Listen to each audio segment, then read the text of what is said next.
Hello everyone, स्वागत है आपका स्टडी विद महेंद्रा की दंगल सीरीज में, जिसमें हम उत्तर प्रदेश पुलिस कांस्टेबल के मैथ सेक्शन पे कार्य कर रहे हैं और हम लोग परसेंटेज पे चल रहे थे। ये आज की लास्ट क्लास है परसेंटेज की। जितने भी महत्वपूर्ण क्वेश्चन थे जो परीक्षा के लिए बहुत सदुपयोगी हैं, हमने उन पर चर्चा कर ली है। तो चलिए हम स्टार्ट करते हैं। आज देखिए पहला क्वेश्चन क्या कह रहा है। कह रहा है एक लड़का 16 रुपये प्रति 18 अंडे की दर से खरीदता है और 20 रुपये प्रति 22 अंडे की दर से बेचता है, तो लाभ और हानि क्या होगा। ध्यान से समझिएगा सवाल को। सवाल में रुपया दिया है और मात्रा दिया है, मतलब इतने रुपए में इतनी वस्तुएं खरीदता है और इतने रुपए में इतनी वस्तु बेचता है, तो लाभ हानि का क्या मतलब होगा। देखिए लाभ हानि पता करने के लिए सबसे महत्वपूर्ण चीज़ होता है क्रय और विक्रय का पता होना। तो देखिए यहाँ क्रय समझिएगा, तो क्रय और विक्रय दो चीज़ें होती हैं, बट यहाँ पे एक चीज़ सबसे बड़ा कॉन्सेप्चुअल चीज़ ये दिया है कि रुपया भी दिया है और आपको मात्रा भी दिया हुआ है। तो कैसे क्या करेंगे, ऊपर रुपया लिख देंगे और नीचे क्या लिख देंगे, मात्रा भैया। तो बताइए 16 रुपये में कै पीस खरीदता है, 18 पीस खरीदता है। और 16 रुपये में कै पीस खरीदता है, 18। एक तरफ क्रय लिखा, एक तरफ विक्रय लिया। 16 रुपये में क्रय किया है उसने, तो 16 रुपये में 18 पीस खरीदा है और 20 रुपये में उसने 22 पीस क्या किया है, बेचा है। नीचे ऊपर रुपया और नीचे मात्रा। अब दोनों को क्या कर देना है, देखिए यहाँ पे रुपया भी दिया है और मात्रा भी दिया है। तो ऐसी दशा में केवल रुपया क्लियर करने के लिए हम क्या करेंगे, दोनों को क्रॉस मल्टीप्लाई, क्योंकि बराबर क्वांटिटी में ना खरीद रहा है ना बराबर क्वांटिटी में बेच रहा है। ऐसी दशा में क्या करेंगे, 22 को 16 से गुणा कर देंगे और 18 को 20 से गुणा कर देंगे। तो जो भी आएगा वो उसका क्या हो जाएगा, क्रय मूल्य और विक्रय मूल्य आ जाए। तो देखिए 18 को जब आप 20 से गुणा करेंगे तो 18 दूनी 36, मतलब 360 रुपये का आपका विक्रय हो गया। और 16 से गुणा करेंगे तो 16 दूना 32, 3 बचा, और 16 दूना 32 और 3 कितना हो गया, 35, मतलब 352 रुपये में उसने क्या काम किया है, क्रय किया है। तो 352 रुपये की खरीद है और 18 दूना 36, मतलब कितना, 360 रुपये की आपकी बेच है। तो लाभ कितना हो रहा भैया, तो यहाँ पर लाभ हो रहा, लाभ आपको देख लिए 8 रुपये का लाभ हो रहा है। और लाभ हमेशा किस पर देखा जाता है, क्रय मूल्य पर। तो 352 हो जाएगा और गुणे क्या हो जाएगा, 100 हो जाएगा। अब आप इसको कैलकुलेट कर लीजिए।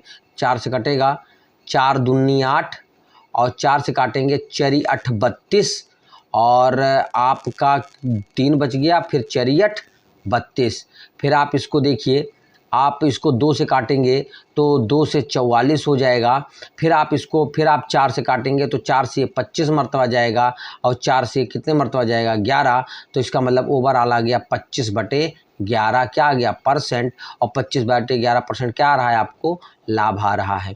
क्या करना था भैया, ये आपका आंसर हो जाएगा। ऑप्शन नंबर सी जो है आपका सही हो जाएगा। चलिए नेक्स्ट क्वेश्चन पे चलते हैं। देखिएगा ये सवाल क्या कह रहा है। ये भी बहुत, जितने भी सवाल इस क्लास में हैं सारे के सारे परीक्षा के लिए एकदम रामबाण की तरह से काम करेंगे। क्या कह रहा है, 160 रुपये में 90 चॉकलेट बेचने पर एक चॉकलेट व्यापारी को 20% की क्या होती है, हानि होती है। तो कह रहा है 20% का लाभ पाने के लिए उसे 96 रुपये में कितने चॉकलेट बेचने चाहिए। देखिए यहाँ पर रुपया भी दिया है, मात्रा भी दिया है और लाभ हानि भी तय कर रहा है कि इतने रुपये में बेचने पर, इतना चॉकलेट बेचने पर इतना हानि। मतलब यहाँ पे रुपया भी दिया हुआ है और क्वांटिटी भी दी हुई है और लाभ हानि की भी बात कर रहा है। तो ध्यान रखिएगा, रुपया और लाभ और क्वांटिटी की बात कहे तो अभी मैंने एक डाटा लिखा था, रुपया बटे मात्रा। क्या लिखा था, रुपया बटे मात्रा लिखा था। अब इसी के साथ एक और डाटा रखेंगे, लाभ और हानि बराबर रुपया बटे मात्रा गुणे लाभ या हानि। ध्यान से समझिएगा, ये आपका सूत्र होता है कि रुपया बटे मात्रा गुणे लाभ या हानि बराबर रुपया बटे मात्रा गुणे लाभ या हानि। ठीक है, तो अब देखिए क्या कर रहा है, ध्यान से समझिएगा। 160 रुपये में भैया, 160 रुपये में वो 90 चॉकलेट, मात्रा कितनी दी हुई है, 90 चॉकलेट खरीदता है और उसको 20% की क्या होती है, हानि होती है। तो 20% की हानि मतलब 80। अब कह रहा है कि उसको 20% का लाभ चाहिए। 20% का लाभ मतलब 120। तो कह रहा है 96 रुपये में कितना पीस वो बेचे कि उसको 20% का क्या हो, लाभ हो। अब देखिए इसको कैलकुलेट करने का तरीका एक तो ऐसा होता है कि आप ऊपर ऊपर काट सकते हैं, नीचे नीचे काट सकते हैं, या तो ऊपर नीचे काट सकते हैं। बस केवल क्रॉस नहीं काट सकते, क्योंकि क्रॉस में क्या होता है, मल्टीप्लाई होता है। मतलब इधर इन दोनों अंकों को 160 से और इन दोनों अंकों को 96 से नहीं काट सकते। ऊपर ऊपर देखिए, अब एक जीरो से हमने एक जीरो ये काट दिया और 16 छक्का क्या हो गया, 96 हो गया।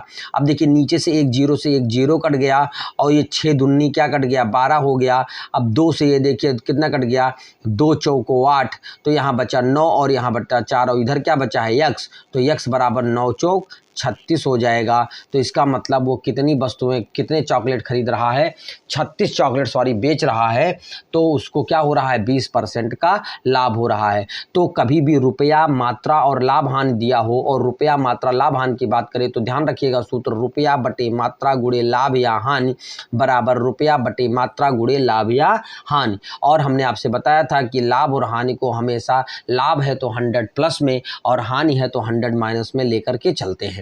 ठीक है, वैल्यू पुट करेंगे और इसको कैलकुलेट कर देंगे। आपकी एक्स की वैल्यू आ गई, मतलब कितने चॉकलेट हैं उसकी मात्रा जो है आपकी क्लियर हो जाएगी। चलिए नेक्स्ट क्वेश्चन पे चलते हैं। देखिएगा सारे सवाल अच्छे भी हैं, सारे सवाल आसान भी हैं, सारे सवाल ट्रिकी भी हैं, इस चीज़ को ध्यान में रखना है। क्या कह रहा है कि एक दुकान है, एक दुकानदार फल खरीदने और बेचते समय कम तौलता है। ठीक है, जब वो खरीदने गया है जहाँ पर, वहाँ पर भी वो कमी करता है और जब बेचता है तब भी वो कमी करता है। और कितने का धोखा दे रहा है दोनों ग्राहकों को, दोनों को आप क्या दे रहा है, 7% का धोखा देता है। तो कुल लाभ प्रतिशत बताइए। मतलब समझिएगा कि एक दुकानदार जब माल खरीदने गया है तब वहाँ पर उसने तौलते समय बेईमानी कर ली, और जब यहाँ ला करके व्यापारी को बेच रहा है तब भी वो बेईमानी करता है, और दोनों दशा में 7% की क्या कर रहा है, बेईमानी करता है। तो उसका कुल लाभ प्रतिशत क्या होगा, देखिएगा बहुत आसान है। जब दोनों दशा में बेईमानी करे तो इसके लिए एक बढ़िया सूत्र लगता है, x plus y plus x into y upon क्या हो जाएगा, 100 हो जाएगा। तो 7 रुपये का लाभ कब ले रहा था, जब वो खरीद रहा था, और 7 रुपये का लाभ कब ले रहा है, जब वो बेच रहा है। और गुणे 7 बटे क्या हो जाएगा, 100, तो 7 7 14 हो जाएगा, और ये 7 7 49 बटे क्या हो जाएगा, 100। तो 14 प्लस और 100 के बाद अंक दशमलव के बाद 4 9 लग गया, तो ये 14 दशमलव कितना हो जाएगा, 49। तो 14.49% का क्या हो गया, वो लाभ उठा रहा है। कब, जब वो व्यापार में या जो भी मार्केटिंग में खरीदते समय, माल को अपने खरीदते समय, और व्यापारी को भी, या व्यापारी से खरीदते समय और ग्राहक को बेचते समय दोनों दशा में बेईमानी करता है। ऐसा भी हो सकता था कि दोनों दशा में अलग अलग अमाउंट से बेईमानी करे तो भी कोई दिक्कत नहीं है। ठीक है, तो 7% वो खरीदते समय और बेचते समय कर रहा है, तो उसके लिए सूत्र क्या लगाएंगे, सूत्र लगा देंगे यक्स प्लस वाई बटे यक्स वाई गुणे बटे 100। ठीक है, यक्स वाई सूत्र याद रखना है हमेशा, x plus y plus x into y बटे क्या हो जाएगा, 100 हो जाएगा। इस सूत्र को आपको क्या करना है, याद रखना है। ठीक है, चलिए नेक्स्ट क्वेश्चन पे चलते हैं। तो इसका ऑप्शन नंबर आपका कौन सा सही हो जाएगा, बी सही हो जाएगा। चलिए ये भी सवाल देखिए, बहुत ही इंपॉर्टेंट सवाल है, बहुत ही इंपॉर्टेंट सवाल।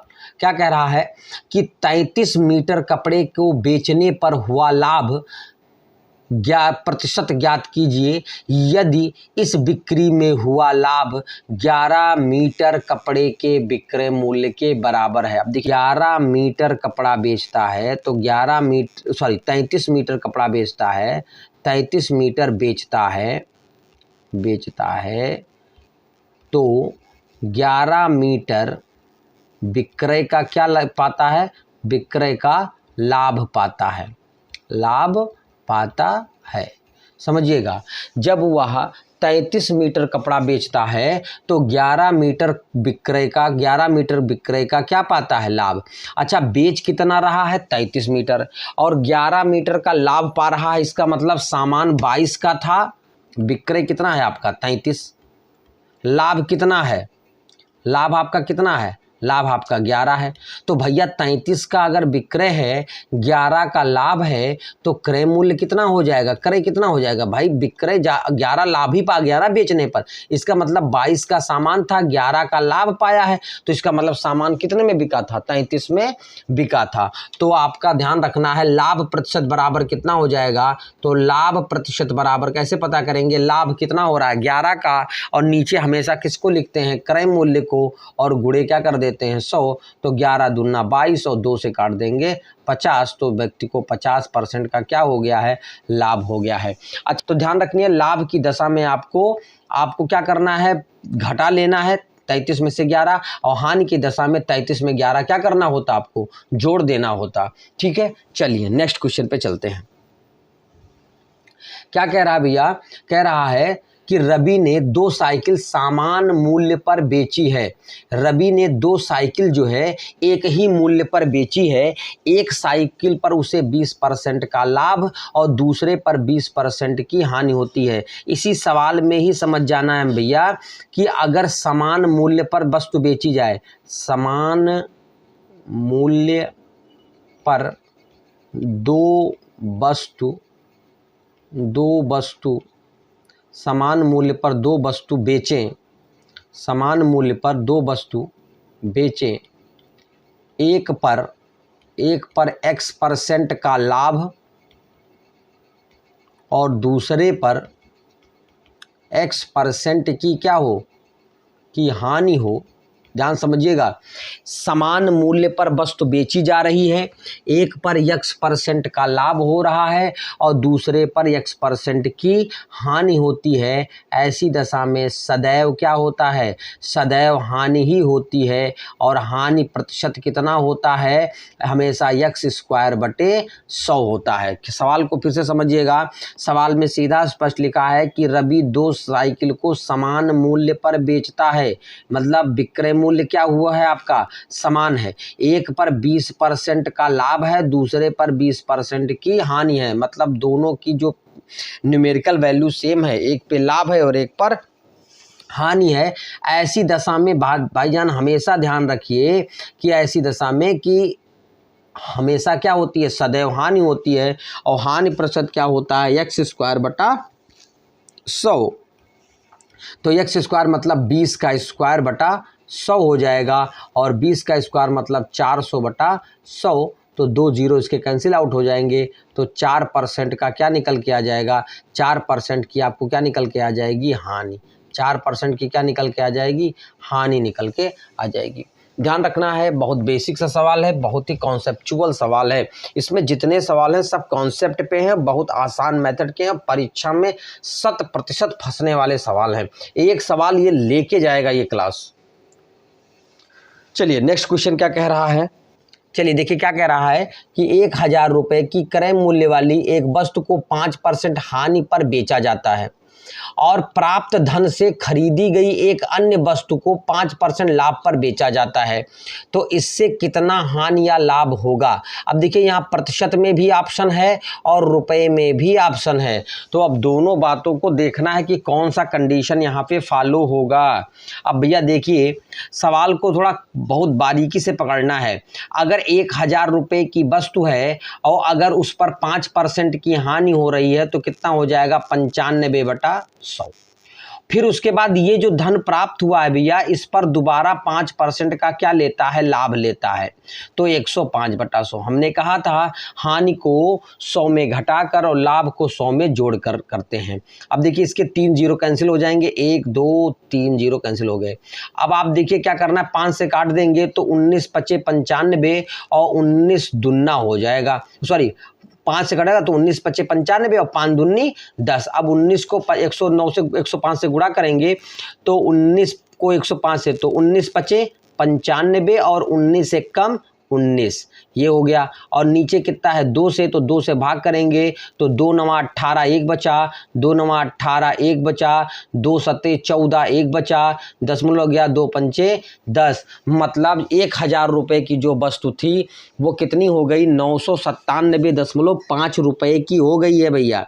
तो इसका मतलब 2.5 रुपये का क्या हो रहा है, हानि हो रहा है। एक तो ये आंसर आपको निकल के आ गया, ठीक। अगर यही चीज प्रतिशत में पूछता तो 2.5 का जो नुकसान है वो किस पर है, 1000 पर है, तो गुणे कितना हो जाता 100। तो देखिए यहाँ से 2 जीरो और कैंसिल आउट हो जाते। अब यहाँ क्या लिखा हुआ है 2.5/10, तो 10 से भाग करेंगे तो फिर भी एक और अंक चला आएगा, तो 0.25 का क्या हो जाएगा, 25% की क्या हो जाएगी, हानि हो जाएगी। तो ऑप्शन के अकॉर्डिंग यहाँ पर केवल बी रुपए वाला जो डाटा है वो दिया है, 0.25% में हानि नहीं दिया है, 2% की हानि दी है। अच्छा, इसका एक तरीका और भी है, लेकिन इसका एक तरीका और भी है, हाँ प्रतिशत अगर निकालना हो तो, या रुपया निकालना हो तो देखो क्या करते हैं, एक सवाल होता है x + y + x × y/100। देखिए सबसे अच्छा मेथड यही है, क्योंकि हर दशा के लिए सदाबहार ये मेथड है। ये ट्रिकी है, सूत्र भूलने की भी संभावना रह सकती है आपको, ठीक है। अब देखिए ये क्या है कि हम एक वैल्यू को मान लेंगे अच्छा, एक तो जो है एक्स वाई जो है ये परसेंट लाभ और हानि है, तो 5% हानि हो रही है तो -5, और एक 5% का लाभ हो रहा है तो +5, और एक होता है 5% का माइनस और दूसरा 5% प्लस, बटे क्या हो जाएगा 100। ये एक प्लस में है एक माइनस में है, कट जाएगा, और ये 25 दशमलव क्या हो जाएगा 25, माइनस केवल ये बताता है कि लॉस हो रहा है, तो ये 25 हो जाएगा, और जब 1000 से भाग करेंगे भैया यहाँ पे तो 0.25 आ जाएगा, ये दशमलव पहले लग गया था, तो 0.25% की क्या आ गई आपकी परसेंट यहाँ, क्योंकि ये डाटा जो निकलता है परसेंट 2.5% का क्या आ गया आपको, लॉस आ गया। अब यहाँ ऑप्शन में तो है नहीं, तो इसको रुपए में बदलना पड़ेगा, तो 1000 का सीधा क्या निकालेंगे 0.25%, तो 1000 से भाग कर देखिए 2.5% निकालने के बाद बटे 100, तो 2 जीरो इसका और 2 जीरो इसका कट गया। आप 10 से इसको गुणा करेंगे तो 2.5 क्या आ जाएगा, रुपए आ जाएगा, तो ये कैंसिल। तो एक तरीका तो भैया ये है जो सबसे सदाबहार और सबसे बेस्ट ऑप्शन है। ये जो तरीका है ये भी अपने आप जगह पे बहुत अच्छा है, लेकिन हर दशा में ये महत्वपूर्ण है, ये वाला सूत्र जो है हर दशा के लिए बेस्ट नहीं है, ऐसा भी ध्यान रखना है, ठीक है। तो चलिए नेक्स्ट क्वेश्चन पे चलते हैं। देखिएगा कितना बढ़िया सवाल कह रहा है कि रीमा 75,000 रुपये पर एक कार खरीदती है और मरम्मत पर 10,000 रुपये खर्च करती है। हमने शुरू से बता रखा है कि अगर आदमी सामान खरीद रहा है, लेकिन अगर उसको लाने ले जाने या ट्रांसपोर्टेशन या मरम्मत में अगर पैसा खर्च करता है, तो आप हमेशा ध्यान रखिएगा कि वो आदमी जो है उस ट्रांसपोर्टेशन चार्ज को भी अपने में क्या करेगा, ऐड करेगा, ठीक है। तो इस चीज़ को आपको ध्यान रखना है। तो रीमा जो है वो 75,000 रुपये में कार खरीदती है, 10,000 रुपये खर्च करती है किस चीज़ के लिए, रिपेयरिंग के लिए। तो आप समझिए यहाँ पर कि भैया क्रय मूल्य कितना हो जाएगा, उसका क्रय मूल्य भैया 75,000 तो ये होगा ही होगा, प्लस उसका 10,000 रुपया जो मरम्मत में खर्च की है वो भी जोड़ा जाना चाहिए, मतलब सामान कितने का हो जाएगा 85,000। तो क्रय मूल्य कितना हो जाएगा भैया 85,000। अब क्या कहती है, यह कार जो है चीरू को बेच देती है। रीमा, ये रीमा का है, तो रीमा जो है वो चीरू को बेचती है और चीरू जो है उसको रीतू को बेचती है, मतलब 3 शिफ्ट में। तो रीतू कार का पैसा कितना देगी भाई, रीमा कितने का खरीदी पूरा 85,000 का। अब ये जब चीरू को बेचेगी तो 15% का लाभ लेगी, तो 15% का यहाँ लाभ ले रही है अगर, तो कितना हो जाएगा 115/100। अब ये जब चीरू खरीद ली तो चीरू का रुपया हो गया। अब चीरू ने रीतू को बेचा, वो कितने परसेंट लाभ पर 110, क्योंकि 10% का लाभ मतलब 110/100। अब देखिए जितने जीरो है कैंसिल आउट कर, बस काट कैलकुलेट कर लेना, आंसर आ जाएगा 3 0 1 और 1 0 4 और 1 2 3 4, इतने जीरो कट गए।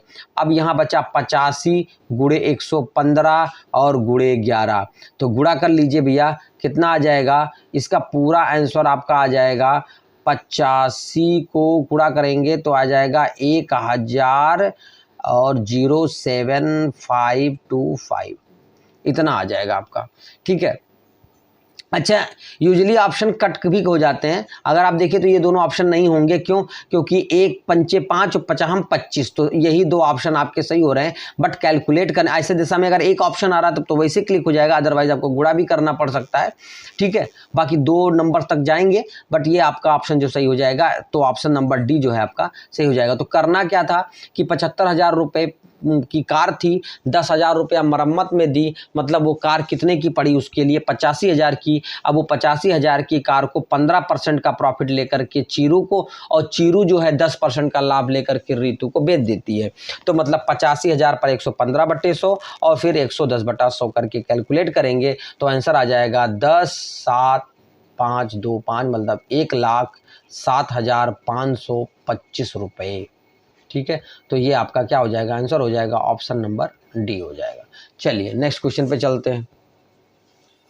देखिएगा अंतिम प्रश्न है आज के लिए, और इसी के बाद परसेंटेज चैप्टर जो है, लगभग जितने भी इंपॉर्टेंट क्वेश्चन थे हम उस पर चर्चा कर चुके हैं। अन्य चैप्टरों पे भी चलेंगे और मैराथन क्लासों पे भी चलेंगे। ठीक है, तो देखिएगा सवाल क्या कह रहा है कि 20 मेजों का क्रय मूल्य x मेज के विक्रय मूल्य के बराबर है। अब 20 मेज, तो देखिए क्रय और विक्रय एक तरफ लिख लीजिए। सवाल कह रहा है 20 मेज का क्रय मूल्य, तो ये 20 मेज दिया है, क्या दिया है, ये 20 क्या दिया है, मेज दिया है, और मेज दिया है, और ये क्या दिया है, एक्स मेज दिया है, एक्स मेज दिया है। ये रुपया नहीं दिया है, ये मेज दिया हुआ है। तो अगर दोनों को क्रॉस कर लेंगे भैया तो क्रय बराबर कितना आ जाएगा, यक्स, और 20 बराबर कितना आ जाएगा, विक्रय। मतलब क्रय मूल्य यक्स रुपया है और विक्रय मूल्य क्या रुपया है, 20 रुपया है। ये तो यहाँ से क्लियर हो रहा है। अब हमें अगर यक्स पता चल जाएगा तो ये भी पता चल जाएगा कि विक्रय में कितनी वस्तुएं थी, क्योंकि यक्स का जो मान आएगा क्रय वही विक्रय का, तो हमें यक्स की वैल्यू निकालनी है भैया।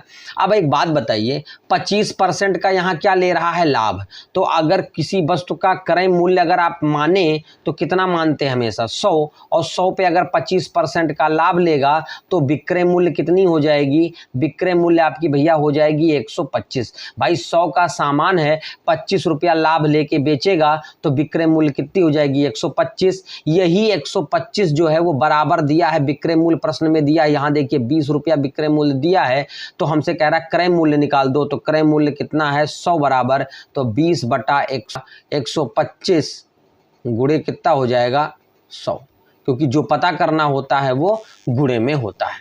अब 25 से काट दीजिए, 25 पंचे 25 चौका, और 4 से काटेंगे, 4 पंचे 20, तो 4 गुणे 4 मतलब 4 चौक 16। ये 16 क्या आ गया भैया, आपका क्रय मूल्य आ गया। और सवाल में क्रय मूल्य क्या माना गया था, यक्स, और यक्स क्रय मूल्य, तो इसका मतलब ये क्रय भी आ गया। और दूसरी चीज, एक चीज और देखिए, यक्स क्या था पहले, विक्रय वाले मेज, तो इसका मतलब यक्स का मान कितना आ गया आपका, यक्स बराबर आ गया आपका 16 मेज आ गया। ये आपका क्या हो जाएगा, आंसर हो जाएगा। इस चैप्टर में हमने जितने भी महत्वपूर्ण प्रश्न थे उनको हल करने की कोशिश की है। अगर एक दो प्रश्न छूट रहे होंगे तो उसको हम मैराथन क्लासेस में, या जो compact practice set class start करेंगे, ठीक है, उस पर हम इस पर चर्चा कर लेंगे। तो बस आज के लिए इतना ही। नेक्स्ट क्लास में नेक्स्ट चैप्टर के साथ और नेक्स्ट वीडियो के साथ फिर मिलेंगे। तब तक के लिए जय हिंद, जय भारत।